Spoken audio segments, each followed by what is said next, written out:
قرآن میں فرمایا گیا والذین آمنوا اشد حبا للہ، اشد حبا للہ، اشد کا لفظ آپ جانتے ہیں شدید ترین، جو واقعی صاحب ایمان ہیں وہ شدید ترین محبت کرتے ہیں اللہ کے ساتھ۔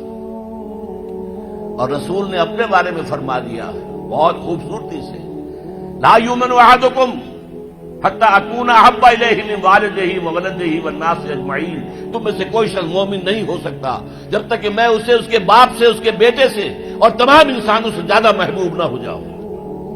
تو یہ محبت روح ہے، نظر تو نہیں آتی، نظر آئے گی اطاعت کہ آپ نے اللہ کا حکم مانا، رسول کا حکم مانا، لیکن یہ اطاعت عبادت تب بنے گی جبکہ اللہ کی محبت کے جذبے سے سرشار ہو کر اللہ کی اطاعت کی جائے۔ چنانچہ قرآن میں اس کی بڑی عمدہ مثال ہے، جب حضرت موسیٰ علیہ السلام پہلی مرتبہ فرعون کے دربار میں پیش ہوئے تو فرعون نے مذاق اڑایا کہ یہ آیا ہے یہ موسیٰ اور یہ ہارون اس کا بھائی، اور یہ ہم پر حکم چلانا چاہتے ہیں، وَقَوْمُهُمَا لَنَا عَابِدُونَ، حالانکہ ان کی قوم تو ہماری عابد قوم ہے، غلام قوم ہے۔ اب یہاں عبادت کے کیا معنی ہے؟ بنی اسرائیل پوجتے نہیں تھے، وہ بادشاہ کی پرستش نہیں کرتے تھے، لیکن بادشاہ کی اطاعت کرنے پر مجبور تھے، اطاعت کرتے تھے۔ اس کو اس نے کہا وَقَوْمُهُمَا لَنَا عَابِدُونَ، ان کی قوم جو ہے وہ تو ہماری عابد ہے، عبادت گزار ہے، ہماری غلام ہے، ہماری اطاعت شعار ہے، ان کو کیا حق پہنچتا ہے؟ ہماری بلی ہمیں کو میاؤں۔ اچھا کوئی شخص کہتے ہیں کہ یہ تو فرعون کا لفظ ہے، آپ اسے دلیل کے طور پر لے آئے، اللہ کا لفظ تو نہیں ہے یہ، تو وہ بھی سن لیجئے۔ ایک دوسری ملاقات میں حضرت موسیٰ علیہ السلام نے جب دعوت پیش کی تو فرعون نے طنز کیا، الم نربک فینا ولیدا، اے فرعون، اے موسیٰ تم وہی نہیں ہو جسے ہم نے اپنے گھر میں پالا پوسا تھا۔ اللہ تعالیٰ کے حکم سے حضرت موسیٰ کو تو ایک صندوق میں بند کر کے دریائے نیل میں ڈال دیا تھا ان کی والدہ نے۔ وہ محل کے پاس سے گزر رہا تھا کہ وہاں کچھ عورتیں جو ہے دریا پر آئی ہوئی تھی نہانے وغیرہ کے لیے، انہوں نے وہ تابوت جو تھا صندوق وہ پکڑ لیا، اس میں حضرت موسیٰ نکلا ہے، اور اتنے خوبصورت تھے یہ فوراً سمجھ میں آ گیا تھا یہ کوئی اسرائیلی ہے، اور اسرائیلی بچوں کے بارے میں حکم تھا کہ فوراً قتل کر دو، اگر لڑکا ہو، لڑکی ہو تو زندہ رہنے دو۔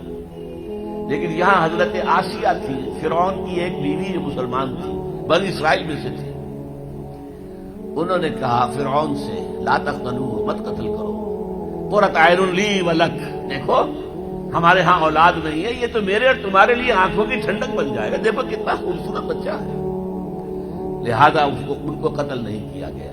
اللہ تعالیٰ نے ایک جگہ سورہ طٰہٰ میں احسان گنایا ہے حضرت موسیٰ پر، وَأَلْقَيْتُ عَلَيْكَ مَحَبَّةً مِّنِّي، میں نے اے موسیٰ تم پر اپنی محبت کا پردہ ڈال دیا تھا، ایسی محبت خدا بندی، ایسا ان کا جذبہ ابھرا لوگوں کے اندر کہ حضرت موسیٰ کو قتل نہیں پہنچایا گیا، محل میں پلے ہیں۔ تو اس کے بعد فرعون کی اس وقت تک اولاد نہیں تھی، بعد میں اولاد ہو گئی، لیکن وہ جو بعد میں اولاد ہونے والا جو ہے پیدا ہونے والا شہزادہ، وہ حضرت موسیٰ کو اپنا بڑا بھائی سمجھتا تھا۔ تو حضرت موسیٰ کو جب تانا دیا الم نربک فینا ولیدا، اے موسیٰ تم وہی نہیں ہو جسے ہم نے بچپن میں پالا پوسا تھا، ہمارے ٹکڑوں پر پلے اور آج ہمارے منہ کو آ رہے ہو۔ اس کا جواب کیا دیا حضرت موسیٰ نے؟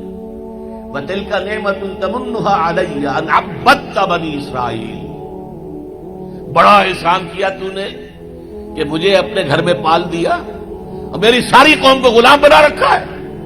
ان عبدت بنی اسرائیل، یہاں بھی لفظ عبادت آیا، تو لفظ عبادت کا پہلا اطلاق اطاعت پر ہے، البتہ اس کی روح جو ہے وہ محبت ہے، روح نظر نہیں آئے گی، جسم نظر آئے گا، لہذا عبادت کا جسم اطاعت، اللہ کی اطاعت ہمہ تن ہمہ وقت ہمہ وجوہ، اور اللہ کی اطاعت کا راستہ اللہ کے رسول کی اطاعت۔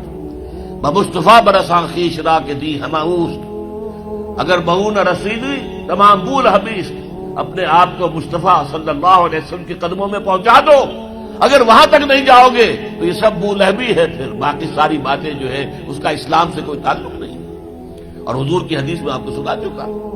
لا یؤمن احدکم حتی اکون احب الیہ من والدہ وولدہ والناس اجمعین، تم میں سے کوئی شخص مومن ہو ہی نہیں سکتا جب تک کہ میں اسے تمام انسانوں سے، یہاں تک کہ اپنے باپ سے، اپنے بیٹے سے بھی زیادہ محبوب نہ ہو جاؤں۔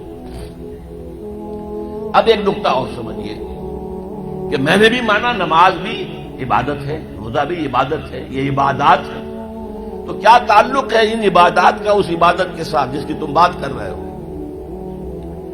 دیکھیے، یہ کوئی تمبو کہیں لگا ہوا ہوتا ہے، شامیانہ ہے، تو چار اس کی طرف جو ہے وہ کھڑے ہوتے ہیں بانس، ان کے اوپر وہ شامیانہ ٹنا ہوا ہے۔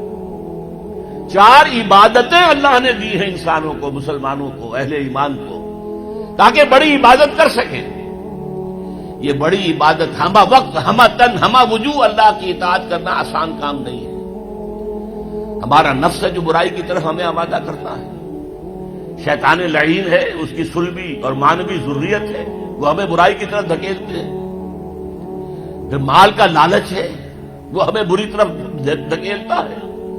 ہمارے نفس کے تقاضے ہیں، چٹخارا چاہیے، عیش چاہیے، یہ ساری چیزیں جو ہیں ان کے ساتھ مقابلہ کریں گے تو اللہ کی بندگی کر سکیں گے، اللہ کی اطاعت کر سکیں گے، اللہ کی عبادت کر سکیں گے۔ لہذا چار عبادات دے دی، چار یہ بانس، چار ستون جن پر چھت کھڑی ہوئی ہے عبادت کی، عبادت۔ اور وہ ستون نمبر 1 کیا؟ نماز۔ کس لیے؟ تاکہ بھول نہ جاؤ کہیں۔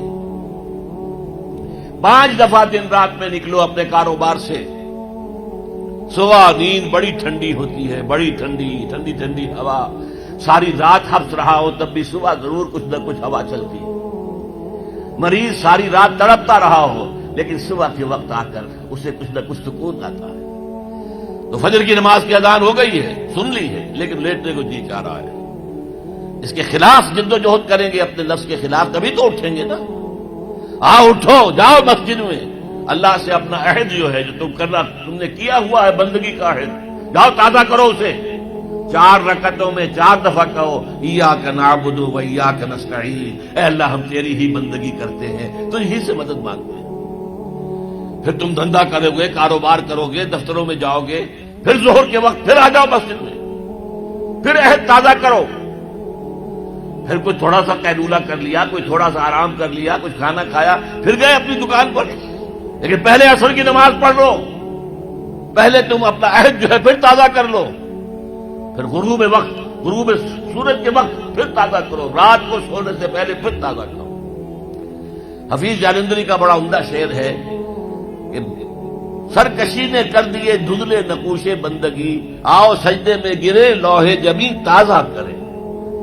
یہ ہماری یہ سلیٹ ہے، لوح تختی ہے، اس پر لکھا ہوا کہ ہم اللہ کے بندے ہیں، لیکن سرکشی جو اندر سے آ رہی ہے نفس کی، اس نے اس لوح کے اوپر جو لکھا ہوا ہے ہم اللہ کے بندے ہیں، اسے دھندلا کر دیا ہے۔ آؤ سجدے میں گریں، زمین پر اپنی اس پیشانی کو رگڑیں تاکہ وہ جو نقش ہے بندگی کا وہ تازہ ہو جائے۔ سرکشی نے کر دیے دھندلے نقوش بندگی، آؤ سجدے میں گریں لوح جبیں تازہ۔